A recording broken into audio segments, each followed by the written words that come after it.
But there will never be peace for anybody, unless Hamas is defeated.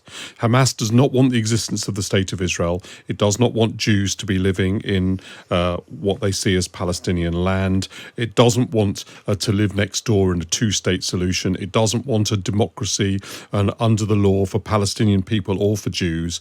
It is a fundamentalist organisation that wants to drive Jews out of Israel, and there can't be peace with those people. So actually, although I think the things that have happened and will happen are so difficult to cope with, they're the only. This is the only way that there's going to be any resolution is if Israel is allowed to respond to this attack as it sees, in the same way that we've understood that Ukraine has to do that when Russia invaded it, as it sees fit. And you can get lost in the complexities of the international situation until you fail to see that.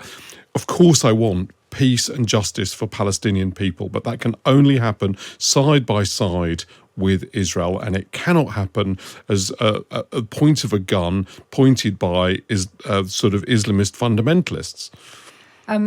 We've heard from Rachel Reeves this morning, Shadow Chancellor. Obviously, this is overshadowing the Labour Party conference, and she said that Israel has the right to defend itself. She's stating a fact that Hamas is a proscribed organisation. Do you think the Labour Party has done enough to dispel people's fears that they don't take anti-Semitism seriously enough? Look, I think that the statements that I've seen so far from Rachel Reeves, from Keir Starmer, from David Lammy have been impressive. I know politically it's difficult for them, and therefore I'm even more impressed by that kind of resolute clarity. I hope this is not an issue that's going to divide British politics. I hope that it proves to be the case that Labour Party has pushed the Corbynites to the fringe, because you can see that Jeremy Corbyn didn't take this position yesterday when he was asked about it.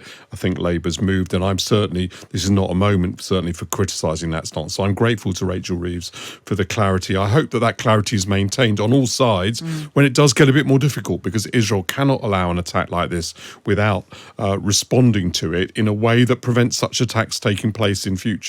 And just finally on what's happening in the UK, we've seen some pictures this morning of a vandalised Jewish restaurant in Golders Green in London. I mean, that's just happens to be London. There may be other things that happen in the rest of the UK. Excuse me, let's hope not. The Mayor, Sadiq Khan, he spoke about this straight away. He said that this might happen. Well, I'm afraid he's right.